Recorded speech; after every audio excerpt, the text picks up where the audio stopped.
Hello everyone, you know who I am, and today I'm talking to you about that time Great Britain joined the war on drugs on the side of drugs. Now there's a lot of fascinating, very human stuff to get into when talking about the First Opium War, but it actually starts with something that's somehow really big and also really innocuous. The British develop an insatiable appetite for tea. By the late 1830s, the British government became as dependent on tea import duties as the average laid-off West Virginian coal miner is dependent on OxyContin. In 1839, taxes on tea imports made up nearly 8% of the home government's revenue and 10% of the revenue for British India. To further complicate matters, the only place in the world to get tea, along with other highly sought-after goods like silk, porcelain, and the oh-so-important rhubarb — seriously, multiple official Chinese documents discussing trade with the British go out of their way to mention the importance of rhubarb — I don't understand it either — was China. And until 1834, the British East India Company held a monopoly on all trade between Britain and China, meaning that the only people in the empire with the connections, experience, and language skills to smooth over any diplomatic issues with the Chinese were EIC employees or executives. Now, contrary to the common narrative about the start of the opium trade, which usually comes from a way too literal reading of Qianlong's letter to George III, Western merchants did import plenty of goods for Chinese consumption. Chinese elites in particular had appetites for glass, cotton, woolen textiles, clocks, and imported furs. Western goods became so popular in southeastern China that Chinese merchants would often mark their goods as Western, just to hike up the price. The problem was that the appetite for clocks and glass among the elites in China paled in comparison to the Uncle Iroh levels of tea appreciation in Britain on all levels of society, and this is where opium comes in. It was easily farmed in the EIC's newly conquered Indian territories, it had a high profit margin, and for obvious reasons, myriad opportunities for repeat business. There was just one problem, and that was that opium was technically illegal in China. And when I say technically, I mean that opium use was so prevalent in China by the early 19th century, and the officials in southwestern China were so easily bribed, that the earliest opium smugglers couldn't figure out what opium being illegal actually meant. Everybody from high-ranking military officers, to scholars taking the civil service exam, and even the Daoguang Emperor himself regularly used opium as a luxury good.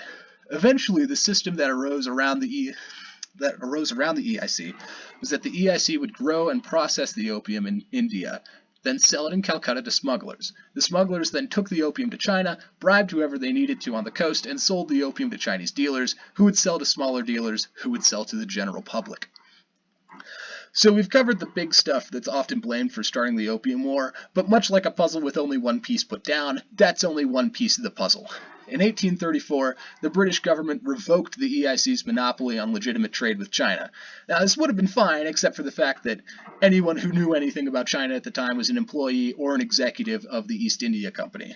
Couple that with all the independent traders that flocked to China, realize that an honest buck is hard to make, and switch to the more lucrative business of opium smuggling, and you've got a recipe for disaster. Now, this is where the individual personalities in Canton become important.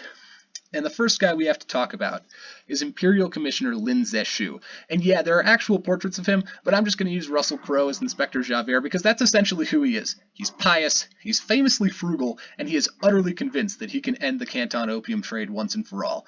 He arrives in Canton in March of 1839, and whoo boy does he cause a stir. He put all the students in a group of 5, and then made one student responsible for the rest. If one student got caught dealing with drugs, both the offender and the poor guy in charge of him would be punished. He put habitual opium smokers in rehab, put dealers in prison if he didn't straight up execute them, and then he called on the Hong merchants, some of the wealthiest men in China, to lean on the foreign merchants to surrender their opium.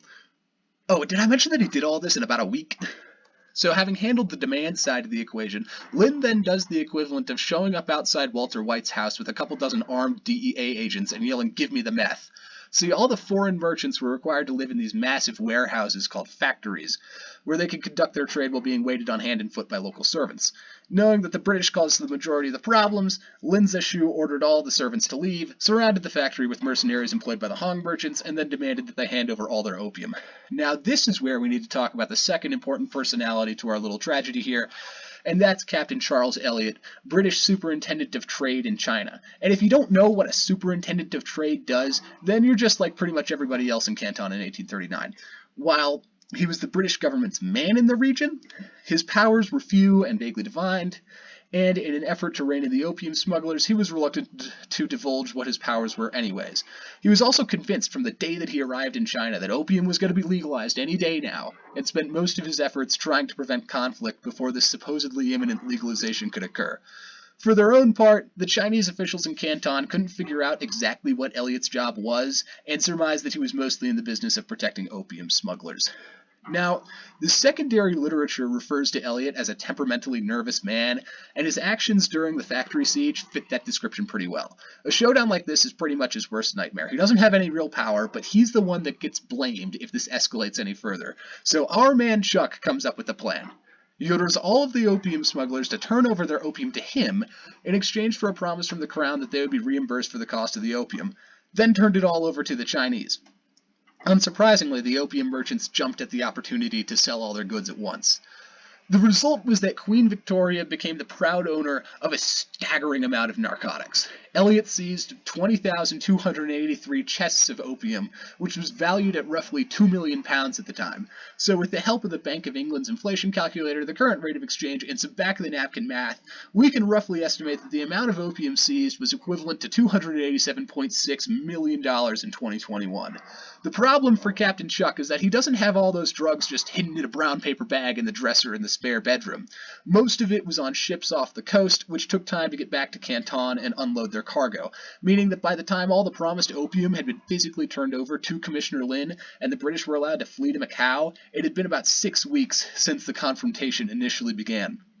It's also around this time that Lynn writes an open letter to Queen Victoria that she almost certainly never read unless she happened to read the London Times on June 11th of 1840, but it's still worth going into for a minute. So in the letter, Lynn says that Britain couldn't exist without Chinese tea and rhubarb, again, that the Daoguang Emperor only allowed for this trade out of the goodness of his heart, and that Queen Victoria should do a better job of policing opium, which he mistakenly thought was illegal in Britain, in her own country. So despite all the development that Great Britain had gone through in the previous 50 years, the Chinese view of them really hadn't changed since the McCartney mission in the 1790s. Lin, in particular, didn't really think that much of Victoria either. He once wrote to the Emperor himself, quote, "The English are ruled at present by a young girl, but I am told that it is she who issues commands, and on the whole it seems that it would be best to start by sending instructions to her." Unquote. So while Lin Zexu and Charles Eliot might have been pleased with how the whole putting British subjects under siege to seize their illegal drugs thing turned out, there was one person who was less than pleased, and that was Eliot's boss, Foreign Secretary Henry John Temple, the third Viscount Palmerston. And as one can imagine, he wasn't very pleased to come into the office one day and find a bill for £2 million sterling worth of opium on his desk. You know, they had just gotten done reimbursing all the slaveholders in the empire for the abolition of slavery, and they were a little tight on funds, especially to bail out a bunch of glorified drug dealers that got caught. On top of that, he's dealing with a border dispute between Canada and Maine, and he really just does not have the time to deal with this right now. So Charles Eliot's idea of making the British government pay for this was genius. Then Palmerston's idea is even more brilliant. Make the Chinese pay for it. Luckily for Palmerston, even if the public couldn't get on board with a war for drug dealers, they could get on board with a war to avenge Britain's honor after her merchants had been so humiliatingly put under siege. So Palmerston sent a naval squadron from Britain to India with instructions to pick up more ships and marines there and go show the Chinese what for.